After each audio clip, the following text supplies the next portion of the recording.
ছাত্রের অগ্নিদগ্ধ হবার ঘটনার প্রতিবাদে সোমবার 1 ঘন্টার বেশি সময় ধরে ব্যারাকপুর সদর বাজারের একটি নামকরা বেসরকারি ইংরেজি মাধ্যম স্কুলের সামনে দফায় দফায় অভিভাবকদের বিক্ষোভ দেখালেন অভিভাবকরা। বিক্ষোভ ঘিরে রীতিমতো উত্তেজনা সৃষ্টি হয় স্কুল চত্বরে। প্রসঙ্গত গত শুক্রবার দুপুরে শনিবার পলতার বাসিন্দা এক ছাত্র সৌভিক বিশ্বাস স্কুলের কেমিস্ট্রি ল্যাবে প্র্যাকটিক্যাল করার সময় টেস্ট টিউব বিস্ফোরণে গায়ে আগুন লেগে গিয়েছিল 10ম শ্রেণীর ছাত্র সৌভিক বিশ্বাসের।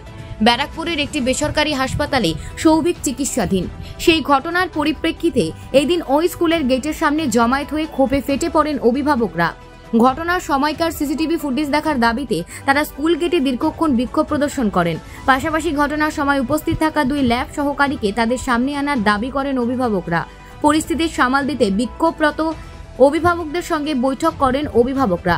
সুস্মিতা ঘোষ নামে এক অভিভাবিকা বলেন, বৈঠকে তারা স্কুল কর্তৃপক্ষের কাছে ঘটনার সময়কার সিসিটিভি ফুটেজ দেখানোর দাবি করা হয়েছিল, কিন্তু স্কুল কর্তৃপক্ষ সেই ফুটেজ দেখাতে চাননি। অপরদিকে স্কুলের প্রশাসক প্রীতপাল সিং বলেন, এই মুহূর্তে তাদের প্রধান ফোকাস জখম ছাত্র সৌভিককে সুস্থ করা। প্রয়োজনে কলকাতার বড় কোনো হাসপাতালে চিকিৎসা করানো হবে। এ ব্যাপারে জখম ছাত্রের মা ও বাবার সঙ্গে তাদের কথা হয়েছে।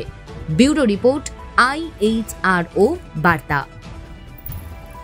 আলোচনাটা হচ্ছিল তখন একটা ম্যাডাম এসে, আমি ম্যাডামের নামটাও নিচ্ছি না, উনি এসে বলছেন পড়াচ্ছেন কেন বাচ্চাকে, এই স্কুলে পড়াবেন না, বার করে নিয়ে যান। একটা যখন আমরা ডিসকাশন নিয়ে এসছি সেটার কনক্লুশন তো এটা হতে পারে না। যদি আমরা কোনো কমপ্লেন নিয়ে এসছি, মানে অভিভাবকরা সবাই এখানে রয়েছে, সবার একটাই দাবি যে আপনারা সিসিটিভি ফুটেজ কেন দেখাচ্ছেন না।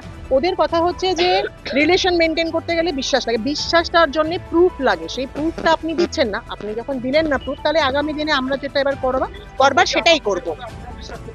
এবং অভিভাবকরা হাসছে, মানে সরি টিচার্সরা হাসছে অভিভাবকদের উপরে হাসছে। এবং আমি সেটা প্রিন্সিপালকে কোয়েশ্চেন করলাম যে আমরা কি এখানে কোনো জোক ক্র্যাক করছি? একটা বাচ্চা সে মোটামুটি কতদিন বিছানা থাকবে তার কোনো ঠিক নেই, সেটাকে নিয়ে হাসাহাসি কেন?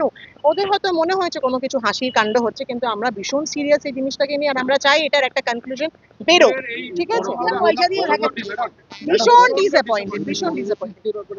সেটা আমরা এখন আলোচনা করি, এখন অব্দি আমরা জানি না। আমি পার্সোনালি ওনার মাকে ফোন করে আমি মাইকে শুনিয়েছি যে ওনারা বললেন যে সৌভিকের মা বাবা যদি কনসেন্ট দেয় তাহলে হবে। তো বাবা মার সাথে কথা বলালাম, ওনার মা বললো যে আমি দেখতে চাই। তারপরে বলছে যে না, যদি সৌভিক এসে পুরো ব্যাপারটাকে বলে দেয় তাহলে তো এটা কোনো দেখানোর কোনো প্রয়োজন নেই। কিন্তু আমাদের দাবি হচ্ছে কেন দেখানোর প্রয়োজন নেই? আরো বাচ্চা ছিল, তাদের বাচ্চাদের তাদের পেরেন্টসরা তো ডিমান্ড করতেই পারে যে দেখানো হোক, কেন দেখানো হবে না? এক্স্যাক্টলি।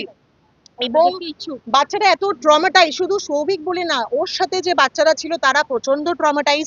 কিছু বাচ্চারা, আমি বললাম যে সেফটি মেজার্স নাকি বাচ্চাদেরকে শেখানো হবে, শেখানো হবে। আমি বললাম যে সেফটি মেজার্স বাচ্চাদেরকে না, আগে টিচার্সদেরকে শেখান। কারণ কি, দুজন যারা ছিলেন ল্যাব অ্যাসিস্ট্যান্ট এবং টিচার, ওরা দাঁড়িয়ে 3 মিনিট ধরে দেখছে একটা বাচ্চা ফায়ার করে পুরো চারিদিকে দৌড়াদৌড়ি করছে। তো এটা বাচ্চাদের আগে না, টিচারদেরকে শেখানোর প্রয়োজন। এই টিচারদেরকেও আমরা সামনে আনতে বলেছিলাম যে যারা দুজন ছিলেন তাদেরকে সামনে আনুন, ওরা কিছুতেই আনলেন না। এবং সিসিটিভি আমি বললাম যে দেখানোর জন্য, উনি বললেন যে এটা যদি কিছুদিন পর দেখানো হয় কি প্রবলেম আছে, সৌভিক মানে বাচ্চাটা ঠিক হোক।